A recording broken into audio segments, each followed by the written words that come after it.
Welcome to a late night edition of MLS is Back tournament match review. So obviously because of the fact that we had a lightning delay in the first game between Atlanta and the Red Bulls and that game didn't kick off until 8:45 p.m. Eastern time, that's why things got pushed back in terms of the last game of tonight, and that the last game of tonight didn't end until around 1:15 p.m. Eastern time. And that as much as I want to say that let's hope this is the last time we have to deal with this, and that hopefully this is the last time I don't have to wait till this late to do a review, something tells me it's not going to be the case, because if you of course know anything about Orlando weather, this is usually a time where there are a lot of thunderstorms that happen in the Orlando area, and that I did check to see how the weather is going to look for the next couple of days, and it is not looking promising whatsoever. But anyway, let's take a look at these two late game, and that in the first game we saw a game that was a game of missed opportunity, and then in the second game we truly saw our first blown out game in this tournament. And if you're an FC Cincinnati fan, yeah, you might as well just turn off this video, because yeah, let's just say that was as ugly as it gets. And I don't even think any FC Cincinnati fans are even watching this, knowing the fact that most of them probably turn off the TV as soon as that third goal was scored in the second half. But before we get to that, let's talk about Atlanta versus the Red Bulls, which the Red Bulls were able to win 1-0. There was no Brian White in the starting 11 for the Red Bulls, but there was also no Barco for Atlanta in the starting 11, and that eventually he did come off the bench for Atlanta coming into this game. And when I saw the starting 11 for Atlanta United, I was definitely very concerned with this team, and that I had a feeling they probably would not win this one, because that looked like a very weak kind of starting 11, and that back line was just completely unfamiliar, and that there was a lot of guys that was really kind of like just putting a sticker, hello, my name is this kind of guy, with that Atlanta starting 11. Now, as I said, the game, of course, was delayed until 8:45 p.m. Eastern because of the lightning storm, and hence that's why everything kind of got pushed back, and why I'm doing this review at 10:32 right now. Now, in the first half, and you know how throughout this tournament we were waiting to potentially get our first ever first half goal, and it felt like it was probably not gonna happen for a while. Well, it finally happened in this game, and it didn't take long at all, because in the 4th minute, Florian Vallet would score from Kaku. Almost looked like it's Kaká right there, but that's actually a U there, and I kind of rushed a little bit when I write his name, because that was that exciting, the fact that we finally saw a first half goal. And I was also kind of shocked the fact that how quickly it turned out to be, and that I think what's even more shocking about that is that was actually the last goal that was scored in this game.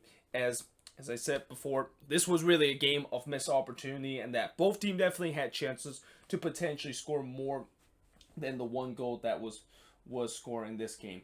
The game looked very lively early, with both teams having chances.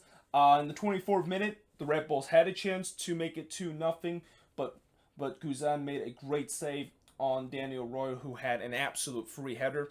That defense of Atlanta tonight, as I mentioned, how it was really an unknown kind of backline. Yeah, that was really maybe the reason why they didn't look at sharp at all in the backline, because there was just no chemistry whatsoever in that backline. And going forward too, where I thought they looked poor going forward too, with the way that obviously they don't have Joseph Martinez, and that if they actually had Joseph Martinez in this game, I have a feeling at least they're going to score 2 or 3 goals, because there was a couple of times where the ball was put into the middle of the box, and that usually is a time when I would see Joseph Martinez easily tapped it into the back of the net, and that because of the fact that he's not there, and that you have a kid called Castro that is in his position, which I have no idea why in the world is he playing that position, because he's supposed to be a midfielder, but yet Frank de Boer decided to shove him in the number 9 spot, and as I will mention a little bit later, that was a terrible idea, because he fluffed his lines a lot of time with those opportunities. Then the 41st minute, Atlanta, despite the fact that they didn't really play very well in the first half, had a chance to equalize, but George Bello unfortunately hit the post. And then literally a couple of minutes later, Guzan made another big save to keep Atlanta in this game as he robbed Caceres on a shot. And the game, of course, was at 1-0 at halftime. Second half, this is where I talk about how Castro, a couple of times, he fluffed his lines. He missed an absolute sitter from 6 yards out in the 47th minute. Valet himself also missed a sitter 15 minutes afterwards from about 4 yards out, and this is also why I thought that this game could have easily been 2-1 or 3-2, and that I feel like if this game was happening in the regular season, and if both of these teams had competitive match that has been under their belt coming into this one, this would not be a 1-0 game, and that it's pretty clear that, as I said before, when you see most of these teams having those big chances and you wonder why in the world they weren't able to bear those chances, well, a lot of that has to be they have no kind of match fitness, and that they have no match sharpness, and that the striker looks very rusty throughout this tournament, and that they're just missing some of the most easiest chance that you would think that could easily bear. You think they would easily bear it in. Now, things did kind of look a little bit sloppy, and that I thought throughout this game was kind of a little bit similar to last night game, although unlike last night game where I think things kind of drop off a cliff in the second half with all those players that is cramping and kind of dropping like flies. I had a feeling that eventually things were going to slow down with the way that how lively this game was early on, and eventually it did kind of show where players were started to tire out a little bit. One thing that I want to also note is that in the 86th minute, Pity Martinez actually barged into the ref. Now, I know he of course did that accidentally, and obviously MLS fans probably were happy to see that happen because, you know, a lot of fans don't like the ref, and that they really want to see that at one point the ref is going to have a sweet taste of karma and that a player just barged into him. But you obviously don't want to see that happen, and it's good the fact that the ref, of course, just get back on his feet, and that you could maybe some people might also say that maybe that should have been a yellow card with the way that he, of course, barged into the ref, and that anytime you do barge into the ref or you accidentally do it, that probably could have been a yellow card. But it was kind of funny to see that, of course, happening. And then Tim Parker's almost gifted Atlanta the goal, but Barco, of course, couldn't finish. Barco eventually did come into this game about midway through the second half, but he, of course, like many of the attacker for this Atlanta team, just lacked that sharpness in front of goal. And it felt like for the last couple of minutes, the Red Bulls were really hanging on for dear life, and that it kind of sounds, this looks kind of similar to what happened when they faced against RSL before everything shut down, where they would just hang for dear life and hope that they, of course, can get something out of this game and get all 3 points. And unlike in that RSL game, eventually they were able to just barely hang on to get this 1-0 win. But it wasn't even without some crazy heroics that happened late in the game, where in the 97th minute, basically the last kick of the game, Jensen made an absolute spectacular save from Adam John, who I think he's trying to hit that one into the top left post, but Janssen did his best to stretch as far as he can to tip that one over the bar. And that between that goal between that save and the save that Matt Turner and Andre Blake made a couple of days ago, that is going to be right up there as the save of the tournament kind of nominee with the way that how good that save was. And yeah, there you have it. That was really the final action of the game, and in the end, the Red Bulls just able to hang on with a 1-0 victory. Shots in this game, Atlanta had 14 shots compared to 6 that the Red Bulls had. Both teams had 4 shots on goal. Atlanta had 9 shots off target compared to 2 that the Red Bulls had. Atlanta had 1 shot that was blocked compared to none that the Red Bulls had. And possession-wise, 70% possession compared to 30% possession that the Red Bulls had. And that, you know, the Red Bulls, they'll be happy. The fact that they, of course, got all 3 points in this game. And for a team that I thought they were probably going to be dead last finishing this tournament and probably won't get anything out of, I might feel like I need to rethink that prediction, and that maybe that is going to be a prediction that I most likely is going to get wrong. Well, to be fair, I have a feeling when this group stage is going to be over, a lot of my prediction is going to be wrong, because you're going to see some of these teams that you would think for sure that they're favorites heading into this tournament, and that when they play these first couple of games, they have not looked good whatsoever. And that for Atlanta, it is pretty clear that one, they're missing Joseph Martinez dearly, and that if Joseph Martinez was in this game, they would have easily scored a couple of goals. And also, I feel like they definitely need some help in terms of the midfield and defense, as it just looked very kind of rickety with the way that they just look kind of poor in terms of the defensive end, and also going for on the attack, and they can't just make that transition from defense to attack throughout this whole game. But yeah, moving on into the late night edition of the game, and as I mentioned, this was the first blown out of the game, and this is the first ever game that we actually saw more than 2 goals that was scored. And in the end, in this Hell is Real derby, the Columbus Crew was able to win 4-0 against FC Cincinnati, and that Hell is Real is pretty much the perfect way to describe FC Cincinnati right now. And yeah, I mean, all these changes that they made this offseason, and all the talks about how these changes was going to revitalize this team and also bring a new head coach was going to really get this team to not be a laughing stock of MLS. And after this game, I just wonder, what in the world did those changes actually do? Because those changes doesn't feel like it did anything, and that in many ways, this performance that FC Cincinnati put looked very similar to the performance that they put throughout the whole season of their inaugural year. The game, of course, kicked off around 11:30 p.m. Eastern Time, as I mentioned, because this game finished so late because of the lightning delay. This one was pushed back to 11:30 p.m. Eastern Time. In the first couple of minutes, there was a couple of half chances with Kikuta Mane near post shot that was denied by Eloy Rome, and that was really the closest that they have got to potentially getting the opening goal and really getting a goal in this game. Wongra unfortunately had to help off after he, of course, suffered a knee injury, and I'm not quite sure what happened in that instant, because he was trying to do a slide challenge, and I'm not quite sure when he was sliding to his ground that maybe his right knee kind of unfortunately caught the turf. So far, I haven't heard a lot of complaints from players about how the turf quality in this soccer complex is not very good, but yeah, that was kind of very unfortunate situation, and that you hope that Warren, when he suffered that injury, is not actually that serious, and that he can, of course, get back to his team when this tournament is over.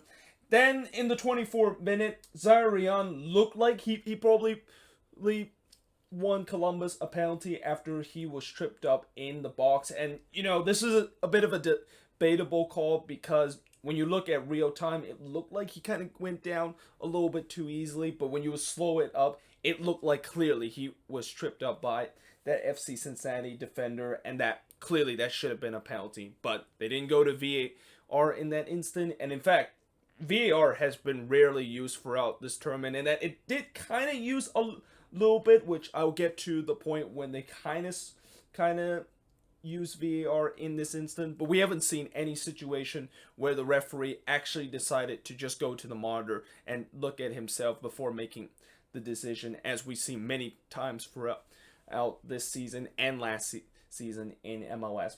But in the 26th minute, eventually Columbus would open the scoreline, and it would be Zelerian who scored an absolute beautiful free kick that I think that is so far the goal of the tournament right now, and that he, of course, was able to give the Crew a 1-0 lead. And Zelerian was an absolute monster in this game. Like, he not only was able to contribute in terms of the goal scoring department, but he also was very good in terms of his passing and contribute in the assist department.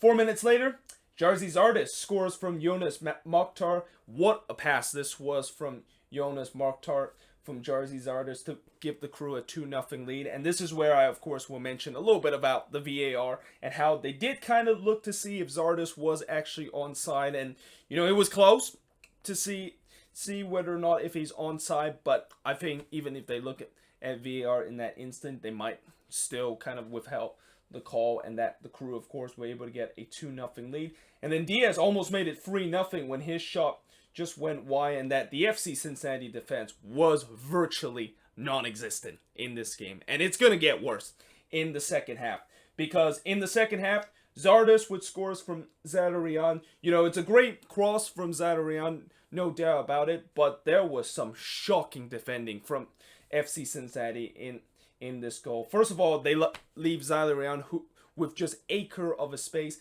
And when you have a guy that we already saw tonight, he has been very lethal in terms of those delivery. You do not leave a guy like that wide open with that much space. And the other thing that was bad about the defending for FC Cincinnati is that I saw 4 guys for FC Cincinnati in the box just ball watched that one, while Zardes just completely ran from behind their lines uncontested whatsoever. Like, that is just, I've seen high school level defending better than what I saw with FC Cincinnati they did in that instant. And it's about to get a lot worse too, because in the 60th minute it would be 4-0 Columbus, as Jonas Marktar would get onto the scoreline from Jimenez and Zadarian. And at that point, it looked like FC Cincinnati was just throwing the tower. Like, they looked like they just completely, not only just physically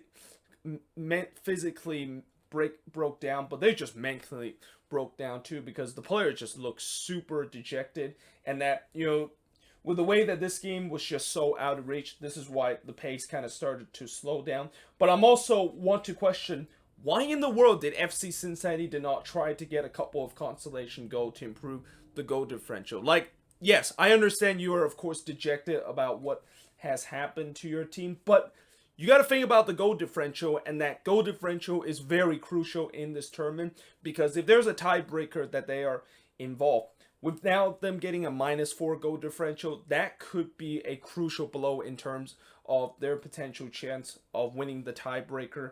And that, I have a feeling, if that is the case, this is going to be a game that they're going to look back and say that they should have at least kept going and not just completely throw the tower, and knowing that the game, of course, is well and truly done at 4-0. But yeah, eventually the game did end at 4-0, and in terms of shots in this game, Columbus had 13 shots compared to 6 that Cincinnati had. 6 shots on goal compared to 3 that Cincinnati has. 4 shots off target compared to 1 that Cincinnati has. 3 shots that was blocked compared to 2 that Cincinnati has.